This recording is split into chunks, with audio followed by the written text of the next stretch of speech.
السلام علیکم ورحمۃ اللہ وبرکاتہ۔ الحمد للہ نحمده ونستعینه ونستغفره ونؤمن به ونتوکل علیہ ونعوذ باللہ من شرور انفسنا ومن سیئات اعمالنا،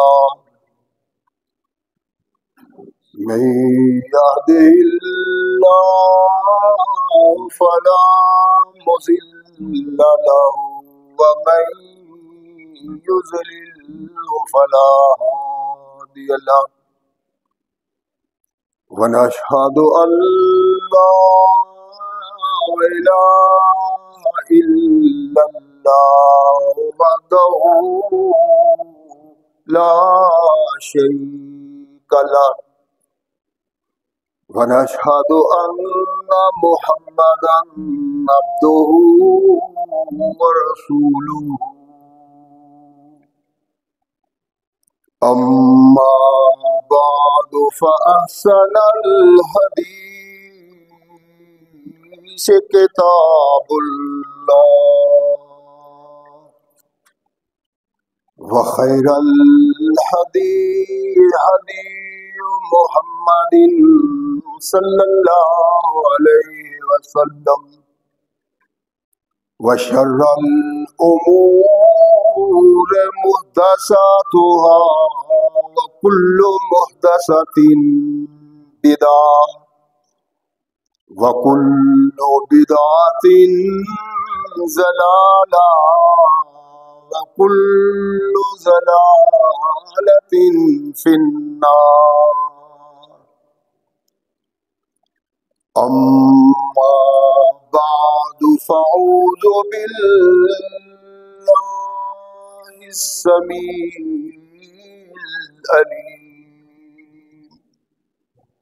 من الشيطان الرجيم من حمزه ونفخه ونفثه، بسم الله الرحمن الرحيم،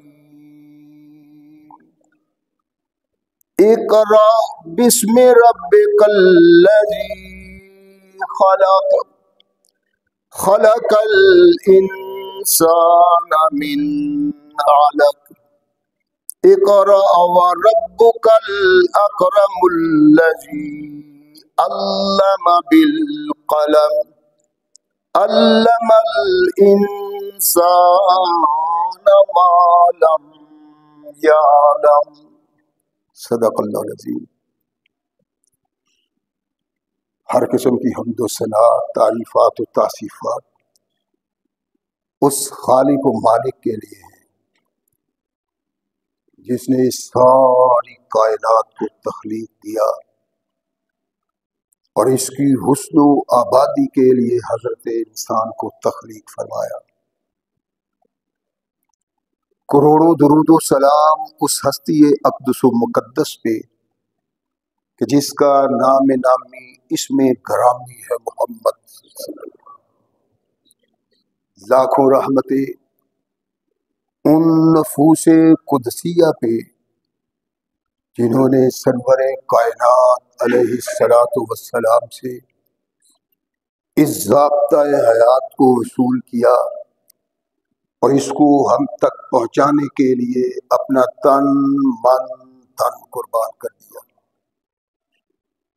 اللہ کی یہ بہت بڑی کرم نوازی ہے کہ اس نے اس ضابطۂ حیات کو ہم تک پہنچانے کے لیے ایسے مضبوط ذرائع اور اسباب استعمال فرمائے کہ ان کی موجودگی میں ہم ببانگ دہل کہہ سکتے ہیں کہ یہ ضابطۂ حیات جو آج قرآن کی صورت میں ہمارے ہاتھوں میں موجود ہے، یہ وہی ضابطۂ حیات ہے جو آج سے کم و بیش 1450 سال پہلے نبی کائنات رسول ثقلین حضرت محمد رسول اللہ صلی اللہ علیہ وآلہ وسلم پہ انسانوں کی رشد و ہدایت کے لیے نازل ہوا۔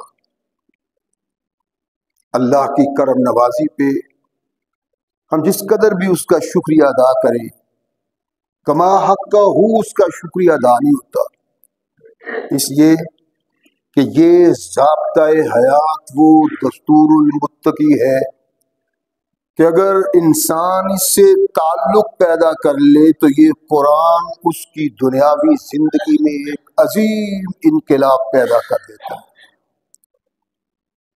اور اگر اس کو اپنے جسم و روح پہ جاری و طاری کر لیا جائے تو یہی وہ محض ضابطۂ حیات ہے جو انسان کو دنیا کے ساتھ ساتھ عقبہ کی کامیابی کی ضمانت بھی دیتا ہے۔ مگر صدحیف ایسے ضابطۂ حیات کی موجودگی کے باوجود آج ہم تختہ عرش پہ اتنی بد نصیبی کی زندگی بسر کر رہے ہیں کہ شاید کوئی دوسری قوم ہم سے بڑھ کے بد نصیب نہ ہو۔ اس کا سبب اولی یہ ہے کہ ہم نے اس قرآن کو دستور تو سمجھا، اس کی تلاوت بھی کرتے ہیں، محبت اور پیار کا اظہار بھی کرتے ہیں، مگر جو کچھ اس نے کہا ہے اس پہ ہم عمل پیرا نہیں، اسے ہم پسے پش ڈالے ہوئے۔ ہماری بد نصیبی کا سبب بڑا اور اول یہی ہے، قرآن سے اعراض،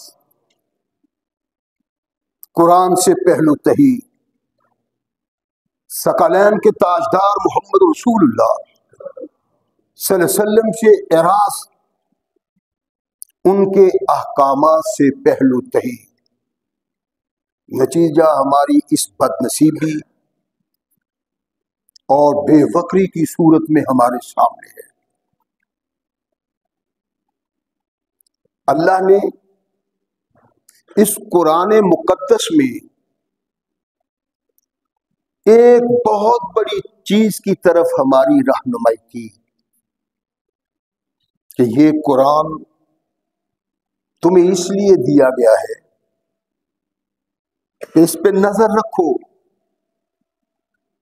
یہ کیا کہتا ہے، اس کے اسباب کیا ہے۔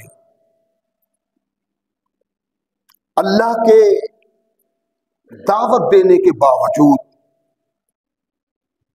ہم من حیث القوم آج اس قرآن سے تہی دامن ہے، قرآن سے اعراض اللہ کے روٹنے کا سبب ہے۔ ہم نے غیر سے کیا الجھنا تھا، کیا لڑنا تھا، اسلام کے لیے، قرآن کے لیے، دین کے لیے، ہم تو اتنا آپس میں ہی الجھ گئے ہیں کہ کافر کو ہماری بد نصیبی کے لیے کوشش کرنے کی ضرورت نہیں، ہمارا عمل ہی کافی ہے۔ اس سے جان کیوں کر چھڑائی جا سکتی ہے؟ اللہ کے اس سبق کو پیش نگاہ رکھ کے کہ دیکھو ہم نے تمہیں تخلیق دیا ہے، اور تخلیق دینے کے بعد تمہیں علم دیا ہے، رہنمائی کی ہے۔ ہم یہ چاہتے ہیں کہ تم بھی علم حاصل کرنے کے لیے تگو کرو، کہ علم میں ہی عزت و عظمت ہے، اور علم رکھنے والا آدمی ہی اللہ کا شناسائی ہے، وگرنہ بد نصیبی ہی بد نصیبی ہے، اسی بد نصیبی کا ہم شکار ہیں۔ علم سے کوسوں دور 1,24,000 انبیاء محض اس لیے آئے کہ لوگوں کو علم سکھایا جائے.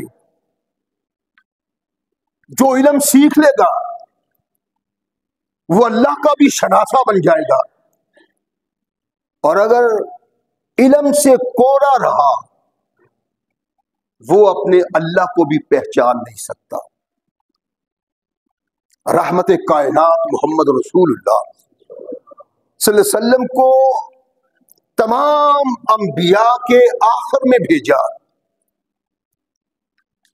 جو وضاحت اس سلسلہ میں رحمت کائنات محمد رسول اللہ نے کی پہلے نہیں ہو سکی اور بعد میں بھی نہیں.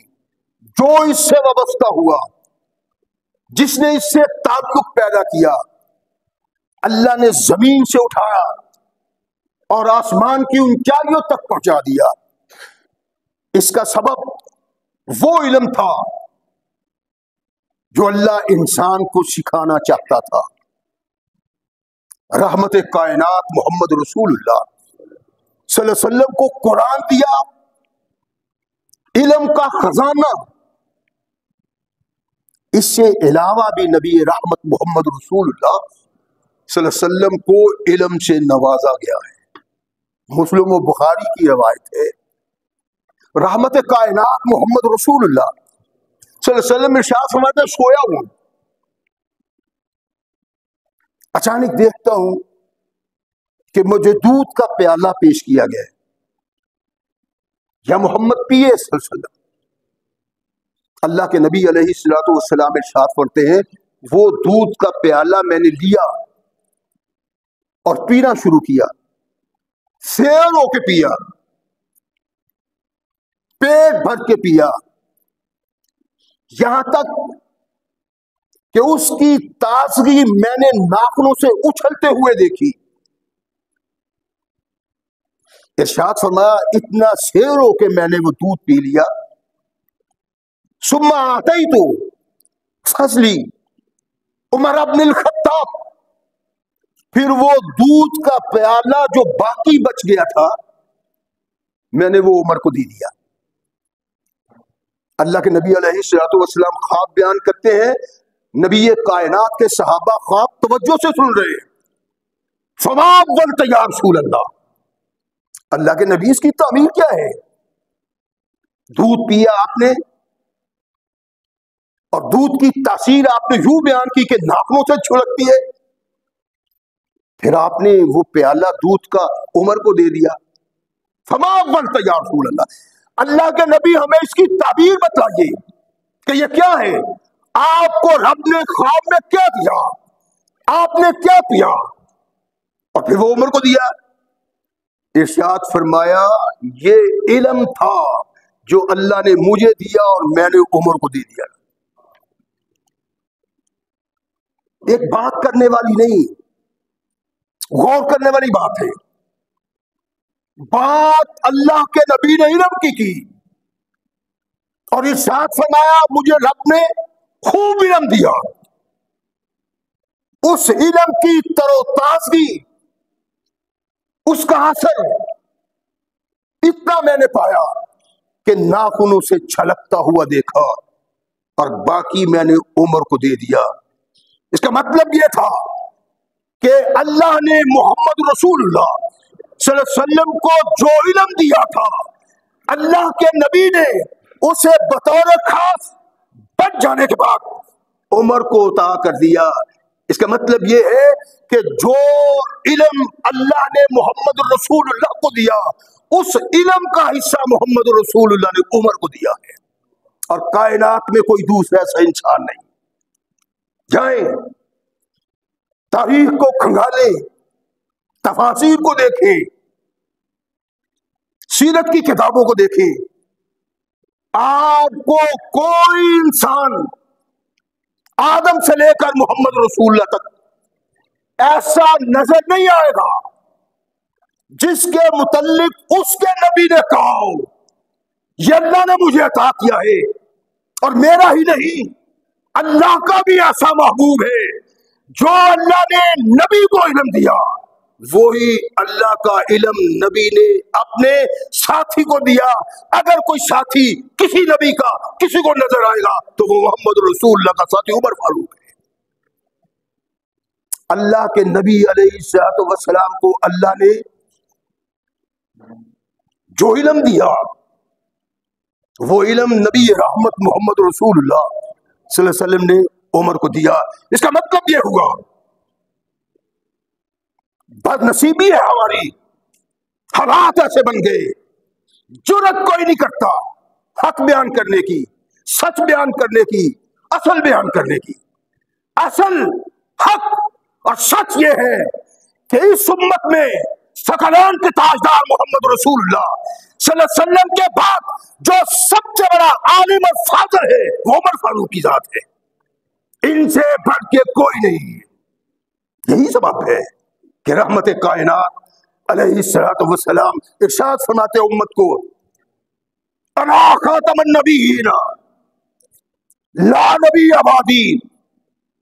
اور لوگوں سن لو، 1,24,000 انبیاء اللہ نے انسانوں کی رہنمائی کے لیے بھیجے، مجھ تک ان کی گنتی مکمل ہو گئی. اب میں آ گیا ہوں اور قیامت تک میری ذات، میرا علم، میرا دستور رہے گا، گنجائش ہی کوئی نہیں. جو میرے بعد نبوت کا دعویٰ کرتا ہے دجال ہے، کذاب ہے، باغی ہے اللہ کا، وہ اللہ رسول پہ اعتراض کرتا ہے، اس کی گنجائش نہیں. پھر اللہ کے نبی نے ارشاد فرمایا کہ گنجائش نہیں. کس طرح تم پہچانو گے گنجائش نہیں؟ فرمایا لو کانا بعدی نبیًا لکانا عمر. اگر میرے بعد قیامت تک کسی نبی کی گنجائش ہوتی تو پھر میرے بعد عمر اس قابل تھا کہ اللہ اس کو نبی بنا دیتا. لیکن گنجائش نہیں ہے. جھوٹا کذاب ہے کہنے والا کہ میں اللہ کا نبی ہوں. اللہ کا نبی میرے بعد اس کائنات میں انسانوں کی رہنمائی کے لیے کوئی نہیں. جو کہتا ہے جھوٹ بولتا ہے، جو کہتا ہے بکواس کرتا ہے. اس لیے کہ اگر میرے بعد کسی نبی کی گنجائش ہوتی تو وہ عمر فاروق کی گنجائش ہوتی. لو کان بعدی نبیًا لکان عمر. کیوں؟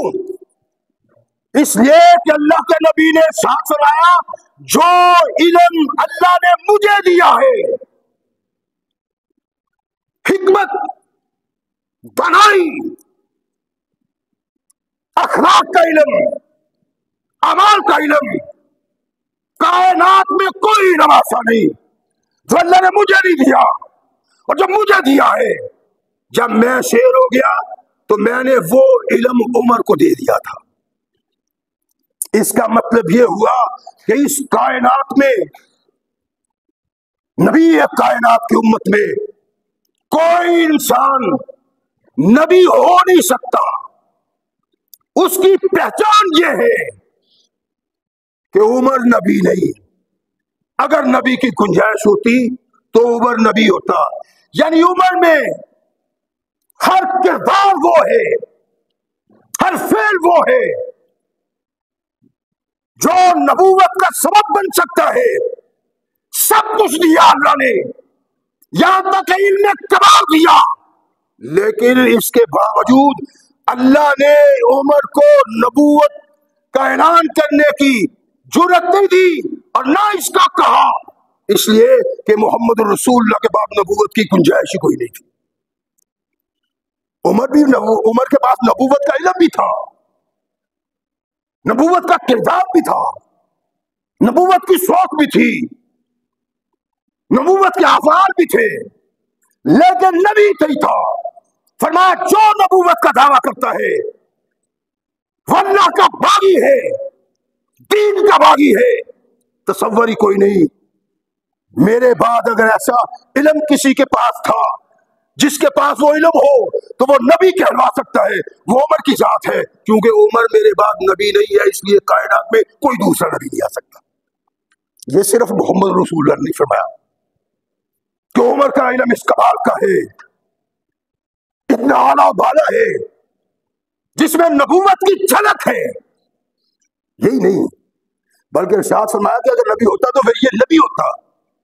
اور اسی بات کو صحابہ اپنے اپنے انداز سے بیان کرتے ہیں کہ عمر کی حیثیت کیا ہے اسلام میں.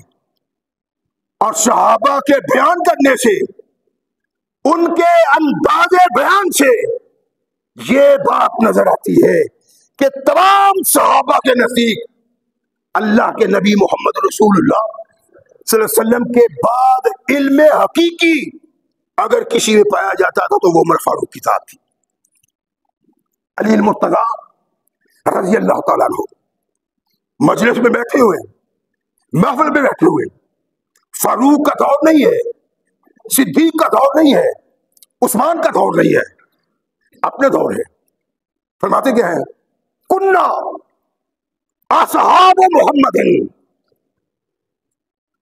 لا نشک ان السکینۃ. ہم نبی کے صحابہ، یہ نہیں کہا علی المرتضی میں فلاں فلاں نہیں، کنا اصحاب النبی، تمام نبی کے صحابہ لا نشک، شک نہیں کرتے تھے ان السکینۃ، کہ سکینہ عمر کی زبان پہ جاری ہوتا ہے. یہ کیا ہے؟ اللہ کے نبی نے کہا علم میرے باپ جو مجھ سے تعلق رکھتا ہے میں نے وہ عمر کو دیا ہے.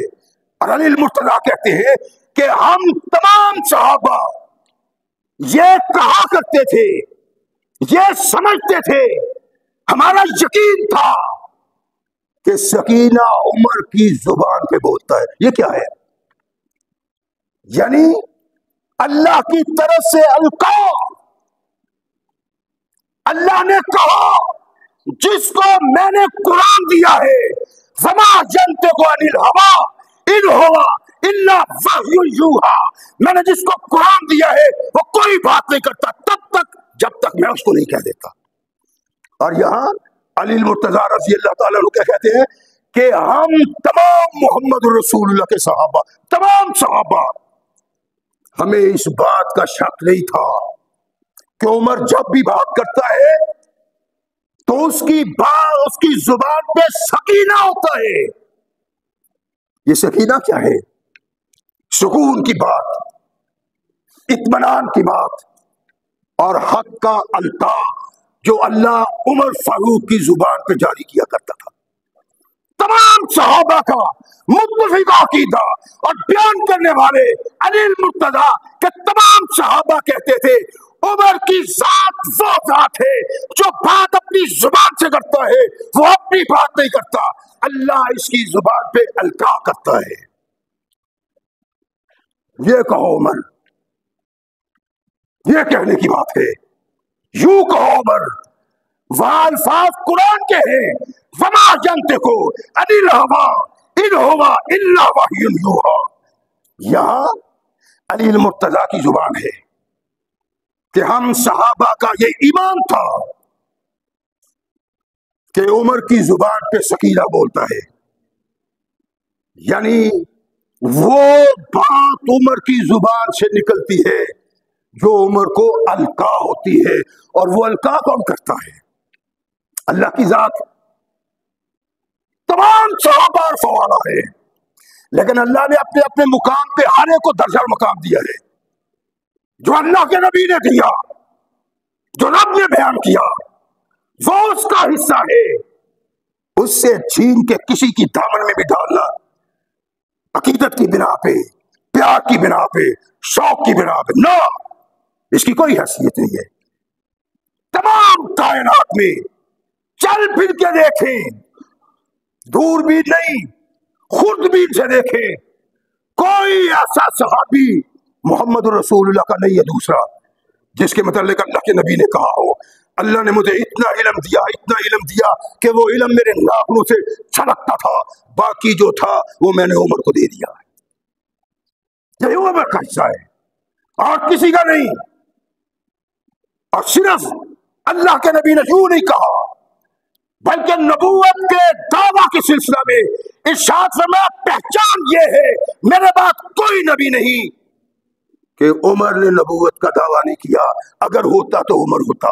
صحابہ کہتے ہیں کہ عمر کا کردار، اس کے لیل و نہار، اس کے افعال، اس کا بولنا، اس کا کہنا اپنی مرضی سے نہیں، اس کی زبان سے بھی اللہ جاری کرتا ہے وہ الفاظ جو الفاظ عمر بیان کرتا ہے، اور یہ عمر فاروق نے نہیں کہے بلکہ علی المرتضیٰ رضی اللہ تعالیٰ عنہ بیان کرتے ہیں۔ یہی علی المرتضیٰ ان بیانوں کو، ان حروف و الفاظ کو اس صورت میں ڈالتے ہیں کہ فاروق اعظم رضی اللہ تعالیٰ عنہ تشریف فرما ہے،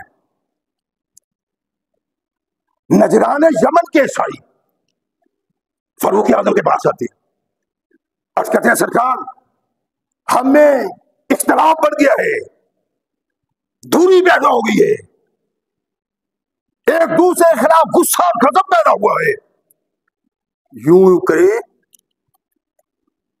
کہ ہمیں یمن سے نکال دے، سب کو اٹھا دیں۔ یہ یمن کے عیسائی آ کے کیوں کہتے ہیں رسول اللہ کو؟ اس لیے کہ اللہ کے نبی محمد رسول اللہ صلی اللہ علیہ وسلم سے انہوں نے تحریر لی تھی کہ حضور کامیابی آپ کے قدم چومتی ہے، کائنات کی کوئی طاقت آپ کی راہ میں رکاوٹ نہیں بن سکتی، اس لیے سرکار آپ ہمیں تحریر لکھ کے دیجئے کہ ہمیں کوئی بھی اس مقام اور اس جگہ سے اٹھائے گا نہیں، نجران یمن سے ہمیں کوئی بے دخل نہیں کرے گا، کوئی جلاوطن نہیں کرے گا، آپ ہمیں تحریر لکھ دیں، رحمت کائنات محمد رسول اللہ صلی اللہ علیہ وسلم کے پاس ہے، وگرنہ جس کا دل چاہتا ہے یمن سے اٹھے، شام میں جائے، شام سے اٹھے، عراق میں جائے، عراق سے اٹھے، مکہ و مدینہ ہے، کوئی پوچھنے والا، کوئی روکنے والا، کوئی کہنے والا نہیں۔ یہ کیوں کہتے ہیں؟ یہ اس لیے کہتے ہیں کہ انہوں نے تحریر لکھوائی تھی محمد رسول اللہ کہ ہمیں کوئی نہیں اٹھائے گا، اور مقصد کیا تھا کہ اب دنیا میں تمام طاقتیں، جب بڑی بڑی طاقتیں شمار کی جا رہی ہیں، وہ محمد کے غلاموں کے پاؤں کے نیچے تمام ہو جائیں گی، اور اب ان کی حکومت نہیں بلکہ محمد کی حکومت ہوگی سلسلہ۔ اس لیے سرکار ہو سکتا ہے کوئی قبضہ کرے، کنٹرول کرے، وہ ہمیں یہاں سے دیش نکالا دے دے، آپ ہمیں تحریر لکھ کے دیں، رحمت کائنات محمد رسول اللہ صلی اللہ علیہ وسلم میں تحریر لکھ دی۔ اب یہ آتے ہیں فاروق کے پاس کہ ہمیں بغض، انات، دکھ پیدا ہو گیا ہے، قتل و غارت ہی نہ ہو، لڑائی جھگڑا ہی نہ ہو، خون نہ بہے، آپ نجران یمن سے ہم تمام عیسائیوں کو اٹھا دیں۔ فاروق اعظم رضی اللہ تعالیٰ عنہ نے سنا تو ارشاد فرمایا ٹھیک ہے، فوراً آڈی جائٹ کر دیا کہ یہ نجران یمن کو چھوڑ کے نجران عراق چلے جائیں۔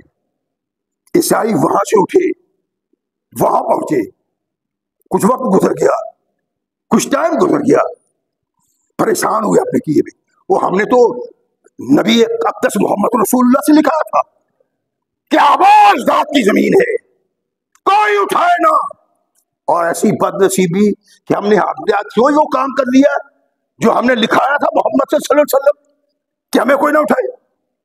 بھاگم بھاگ آئے فاروق اعظم کے پاس، جناب وہ ہم نے بس ایسے ہی کر دیا ہے، سوچا بھی نہیں، خیال بھی نہیں کیا، تو ہم نے آپ سے درخواست کر دی تھی کہ ہمیں یہاں سے اٹھا دیں، تو اب ہم درخواست لے کے آئے ہیں کہ جناب جو ہم نے کہا تھا ہمیں معافی دیجیے، ہم پھر اسی نجران یمن میں آنا چاہتے ہیں۔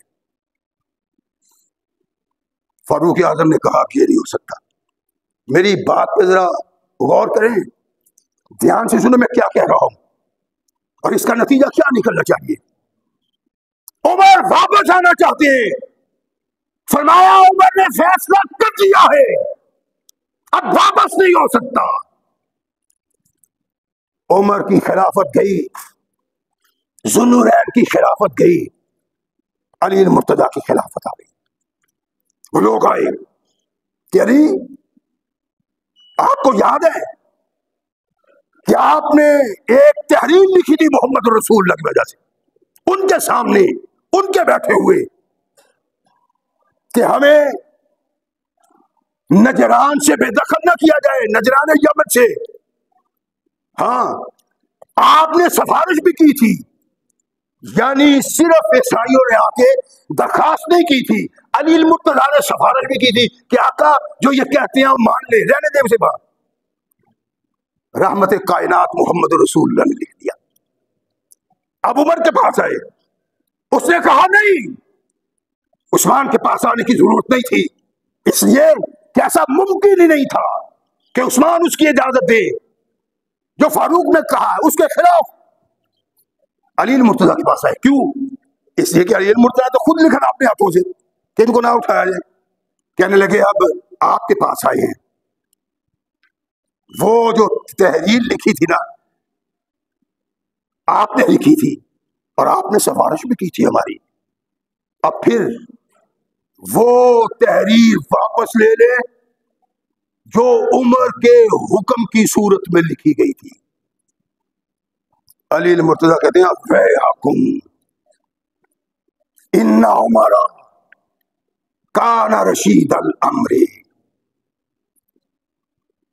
فما اغیر شیئا ثناہ۔ عمر اور فرمایا تم پہ افسوس ہے، تم مجھ کو کہتے ہو وہ تحریر واپس لے لی جائے، وہ حکم منسوخ کر دیا جائے۔ کیوں؟ اللہ کے نبی نے یہ لکھا تھا، اس وقت وہی ٹھیک تھا، وہی صحیح تھا، اسی پہ عمل ہونا چاہیے تھا۔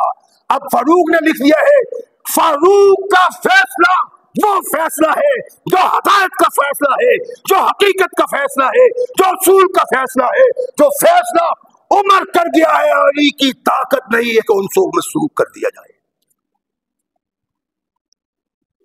ان عمر کان رشید الامر، عمر کا فیصلہ نہیں، قطعی حق اور سچ کا فیصلہ ہے۔ جو فیصلہ عمر نے کر دیا ہے، عمر کے فیصلے کو علی رد نہیں کر سکتا۔ سبب کیا تھا؟ علی المرتضیٰ کہتے تھے کہ کنا اصحاب النبی، ہم محمد الرسول اللہ کے صحابہ یہ سمجھتے تھے کہ عمر کی زبان پہ عمر نہیں بولتا، بلکہ اللہ کا القاء کیا ہوا پیغام آتا ہے انسانوں کی طرف، نہیں ہو سکتا، ایسا نہیں ہو سکتا۔ عمر کا کیا ہوا میں منسوخ کر دوں، ناممکن ہے۔ رحمت کائنات محمد رسول اللہ صلی اللہ علیہ وسلم نے عمر کے متعلق یہ ارشاد فرمایا ہوا ہے کہ میرا علم عمر کے پاس ہے، منتقل کر دیا نبی رحمت نے۔ صحابہ اس بات کی گواہی دیتے ہیں، عمر کا بولنا عمر کا نہیں بلکہ وہ بولتا ہے جو القاء ہوتا ہے۔ اور یہی بات اس شخصیت کی ہے جس کو اتنا دودھ پلایا کہ اس کا اثر ناخنوں سے چھلکتا تھا، باقی عمر کو دے دیا۔ اس کائنات کے آقا کے فرمان کو منسوخ کرنا، ماں نے کوئی بچہ جنم نہیں دیا۔ اور علی مرتضیٰ نے کہا عمر کو اللہ کے نبی نے اس مقام پہ کھڑا کر دیا ہے، عمر کے فیصلے کو منسوخ کرنا کسی ماں نے کوئی بچہ جنم نہیں دیا، میں بھی نہیں کر سکتا۔ ثقلین کے تاجدار محمد رسول اللہ صلی اللہ علیہ وسلم کا یہ کیسا محبوب تھا، اللہ کے نبی کس طرح بیان کرتے ہیں، عمر کے علم کو ماپنے کا کوئی پیمانہ نہیں ہے۔ اللہ کے نبی نے قدم قدم پہ اس بات کا اظہار کیا کہ میرا علم اللہ سے ملا ہوا اور عمر کا علم محمد سے ملا ہوا ہے۔ اس علم کا کوئی جوڑ نہیں ہے، اس کا کوئی جواب نہیں ہے۔ نبی رحمت محمد رسول اللہ صلی اللہ علیہ وسلم ارشاد فرماتے ہیں کہ پہلی امتوں میں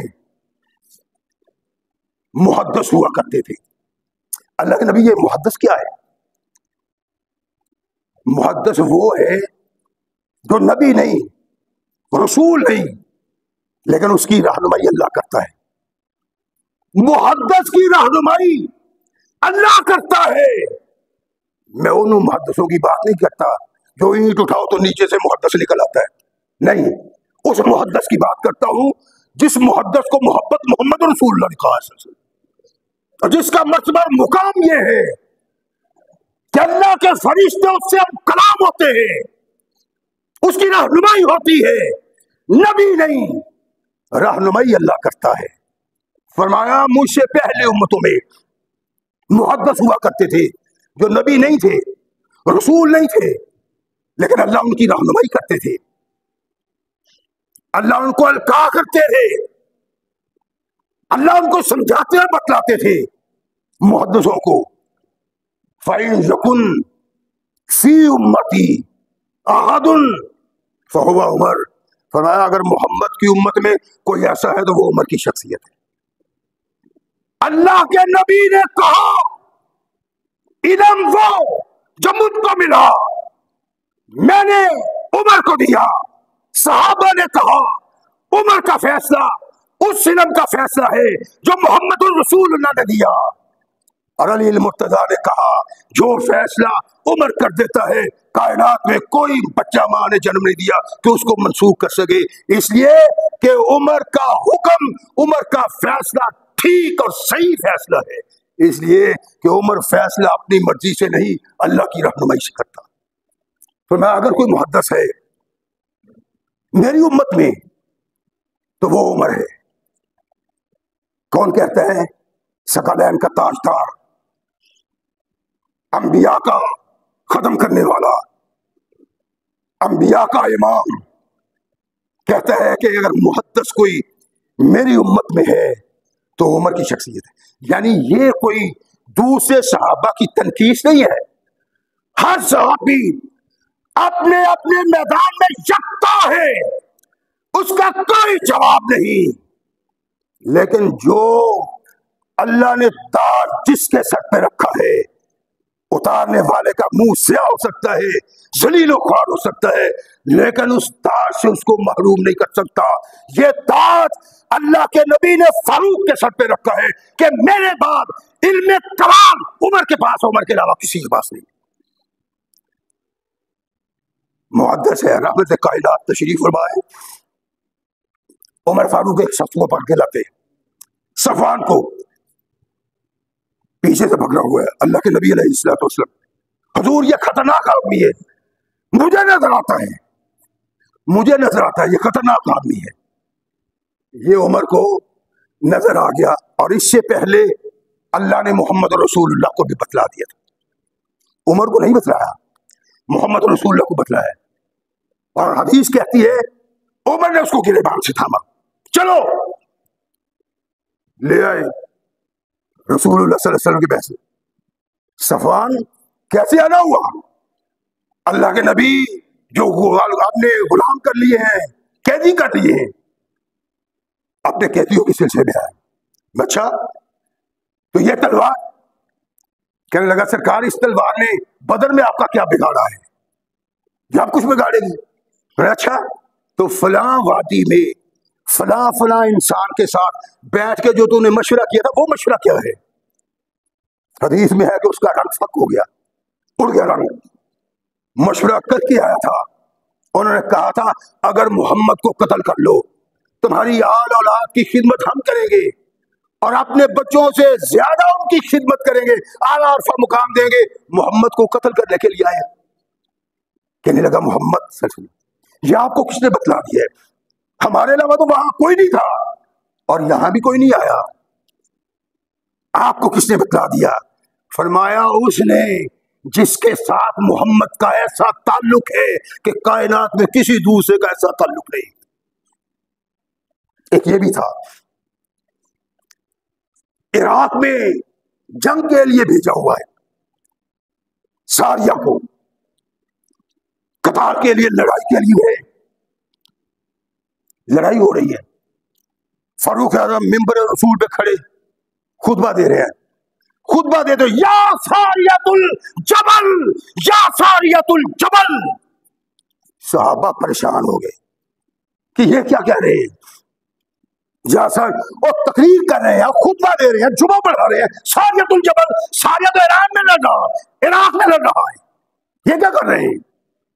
علی المرتضیٰ نے شاہ خاموش ہو، عمر پہ اعتراض نہ کرو، ساریت الجبل کہنے پہ جو اعتراض صحابہ نے کیا، اس اعتراض کو روکا صحابہ سے، ارشاد فرمایا عمر جو کہتا ہے میں تم نہیں سمجھ سکتے، اس کا نتیجہ بعد میں نظر آتا ہے، اعتراض نہ کرو عمر پہ۔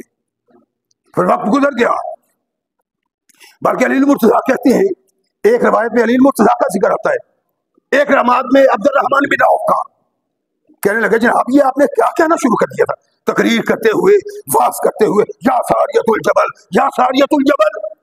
لوگ تو کہتے تھے کہ عمر کے دماغ کو کچھ ہو گیا ہے۔ فرمایا علی ایسی بات نہیں ہے، میں تقریر کر رہا تھا، خطبہ دے رہا تھا، اچانک میرے دماغ میں ایسی چیز پیدا ہوئی کہ ساریہ شکست کھا رہا ہے، ساریہ کو گھیرا جا رہا ہے، تو میں نے بے قرار ہو کے کہا یا ساریت الجبل، یا ساریت الجبل، ساریہ پہاڑ کی طرف چلے جاؤ، ساریہ پہاڑ کی طرف چلے جاؤ۔ کتنے عرصے بعد عراق میں فتح ہوئی، ساریہ اپنے لشکروں سمیت مدینہ آیا، عرض کرنے لگا امیر المومنین ہم شکست کھا رہے تھے۔ غور سے سنیں، اللہ کے نبی نے بھی صفوان سے پوچھا تھا، اس نے کہا ہم شکست کھا رہے تھے کہ اچانک میرے کانوں میں آواز آئی یا ساریت الجبل سمیتو صوت عمر، میں نے آپ کی آواز سنی کہ آپ کہہ رہے یا ساریت الجبل، شکست کھا رہے تھے۔ جب ہم جبل کی طرف ہو گئے تو پھر ہم پیچھے سے محفوظ ہو گئے، دشمن سامنے ہو گیا، شکست کھاتے کھاتے اللہ نے ہمیں فتح سے سرکرار کیا۔ کس بنا پہ؟ فاروق کی بنا پہ، جس طرح اس کے آقا نے کہا صفوان تم فلاں وادی میں بیٹھ کے یہ مشورہ کرتے تھے، اب تم کیا کہہ رہے ہو؟ فاروق اعظم پہ اللہ نے وہ سارے حالات آشکارا کیے، ارشاد فرمایا یا ساریت الجبل، ثابت ہو گیا کہ جو علم اللہ نے محمد رسول اللہ کو دیا تھا آپ نے فاروق کو دیا تھا، جیسا علم آپ کے پاس تھا جیسا فاروق کے پاس تھا، دنیا میں کوئی انسان پیدا نہیں ہوا کہ اس علم کا اظہار کر سکے جو فاروق اظہار کرتے تھے۔ وہ علم تھا جو محمد رسول اللہ نے دیا، اور یہی نہیں ہے بلکہ حقیقت جس کو تمام صحابہ مانتے تھے کہ عمر کے بعد کائنات میں کسی کو وہ علم حاصل نہیں ہے جو محمد رسول اللہ نے علم کو عمر کو علم دیا تھا، اور اس علم کا اعتراف تمام صحابہ کرتے۔ میں نے ساری روایت بیان کی علی المرتضیٰ سے تاکہ آسانی پیدا ہو جائے، شاید ان کے دلوں میں بھی اللہ کوئی راستہ کھول دے کہ اللہ کے محبوب، اللہ کا داماد، اشرف مبشرہ کا ایک شخص، جنت کا وارث علی بھی اس چیز کا معترف ہے کہ محمد رسول اللہ کے بعد وہ علم کسی کے پاس نہیں جو عمر فاروق کے پاس ہے۔ اپنے پھوپھی کے بیٹے سے جھگڑا ہو گیا، سیدہ صفیہ کے بیٹے زبیر سے، علی المرتضیٰ، اور علی المرتضیٰ کیا ہے؟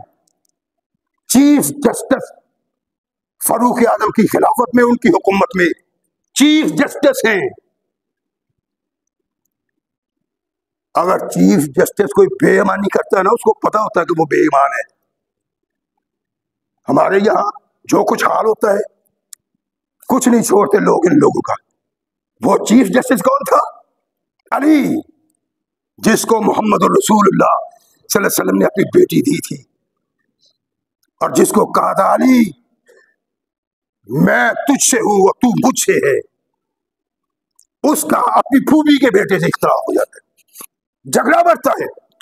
فیصلہ کرواؤ کس سے؟ چیف جسٹس تو علی ہے.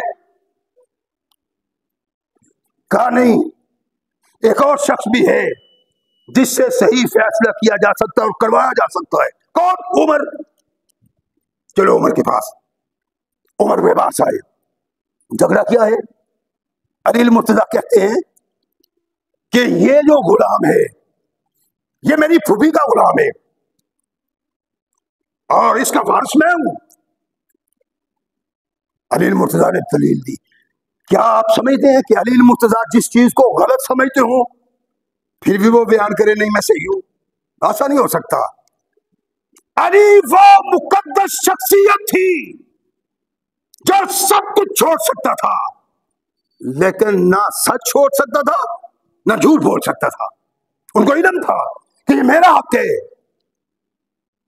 اس کا وارث میں ہوں. غور سے میری بات سنیں. علی کو علم تھا کہ اس کا وارث میں ہوں، میرا حق ہے. اگر ان کو علم ہوتا یہ میرا حق نہیں ہے، میں اس کا وارث نہیں ہوں، تو علی المرتضیٰ کبھی بھی دعویٰ کر سکتے ہی نہیں تھے. ان کو اس کا علم نہیں تھا. دعویٰ آیا عمر فاروق کی بات. زبیر کہتے ہیں کہ جناب صفیہ میری ماں تھی. اس کی پھوپھی تھی نا علی کی، میری ماں تھی. اور ماں کا وارث بیٹا ہوتا ہے، رشتے دار بھی شامل ہوتے ہیں، لیکن بعد میں یہ میرا حق ہے، علی کا حق نہیں ہے. فاروق اعظم نے دلائل سنے. قضا عمر للزبیر بالوراثت. عمر فاروق نے زبیر کے حق میں فیصلہ کر دیا کہ زبیر جو کہہ رہا ہے یہی قرآن و سنت ہے. علی اس بات پہ حق پہ نہیں. علی المرتضیٰ نے عمر فاروق کی بات کو اپنے سینے کا تاج بنایا، اپنے سینے پہ سجا کے اس فیصلہ کو قبول کیا کہ ہاں قرآن کے اس دعوے کے مطابق زبیر ہی حقدار ہے. یہ وہ علم تھا جو محمد رسول اللہ صلی اللہ علیہ وسلم نے عمر کو دیا تھا. اللہ کے نبی نے ارشاد فرمایا اتنا علم دیا دودھ کی صورت میں نے ناخنوں میں چھلکتا ہوا دیکھا، باقی جو بچ گیا میں نے عمر کو دے دیا. اور وہ علم عمر فاروق کے پاس ہے، محمد رسول اللہ کے علاوہ کسی کے پاس نہیں. ٹھگیاں مارنا، جھوٹ چلانا، موضوع روایات بیان کرنا کوئی انسانیت نہیں ہے. اور یہ صرف ان لوگوں میں نہیں ہے جو صرف عقیدت کو دیکھتے ہیں، پیار کو دیکھتے ہیں، تعلق کو دیکھتے ہیں، حق کو نہیں دیکھتے. ان کی بات نہیں. اب تو حدیث کے سٹیج پہ بھی یہ جہالت ہوتی ہے. آپ نے بھی کبھی سنا ہوگا لولا علی ہلاک عمر، اگر علی نہ ہوتا تو عمر ہلاک ہو جاتا. لا حول ولا قوت. سٹیج ان لوگوں کا جو قرآن بیان کرے، جو حدیث بیان کرے، اس سٹیج پہ جھوٹ بولا جائے اور وہ روایات نقل کر کے فاروق کی تنقید کی جائے جو شیعہ نے موضوع روایات بیان کی ہوئی ہیں، بنائی ہوئی اور گھٹ روایات بیان کی ہے، ان کو اہل حدیث کے سٹیج پہ بیان کیا جائے. مولوی کو ٹوپ مرنا چاہیے. فاروق دنیا میں نبی کے بعد وہ واحد عالم فاضل ہے جس سے بڑھ کے کسی کو علم حاصل نہیں. اس لیے کہ نبی کی معرفت اللہ نے علم عمر کو دیا، علم نبوت جو نبی کو دیا وہ عمر کو ملا. اور اس کائنات میں رسول اللہ کے بعد عمر سے بڑھ کے کوئی عالم فاضل نہیں ہے. جو ان کا حکم ہے، جو ان کا فیصلہ ہے، تمام صحابہ نے دل و جان سے مانا. اور یہاں تک کہ علی المرتضیٰ رضی اللہ تعالی عنہ نے بھی اس کو تسلیم کیا کہ ہاں عمر کوئی فیصلہ کرتا ہے تو عمر نہیں فیصلہ کرتا، اس کی زبان پہ سکینہ بولتا ہے. کیا ہے؟ القا کرتے ہیں اللہ عمر کی دل پہ، عمر کی زبان پہ کہ یہ کام کرنے والا ہے، یہ بات کرنے والی ہے، یہ فیصلہ یوں کرنا چاہیے. یہ صرف محمد رسول اللہ کی امت میں عمر فاروق کا مقام اور مرتبہ ہے. اور عمر کے علم سے محمد رسول اللہ کے بعد کوئی تقابلی جائزہ نہیں، کوئی علم پیش نہیں کیا جا سکتا، کوئی عالم پیش نہیں کیا جا سکتا، صرف عمر فاروق کی ذات ہے۔ یہ وہ عظمت، یہ مقام، یہ شان ہے جو محض صرف اللہ نے محمد رسول اللہ کے اس کو غلام کو دی ہے اور کسی کو نہیں۔ یہی ماننا ایمان ہے، یہی ماننا حق ہے، یہی ماننا حقیقت ہے۔ اللہ ہمیں حق قبول کرنے کی توفیق عطا فرمائے۔ وآخر دعوانا الحمدللہ۔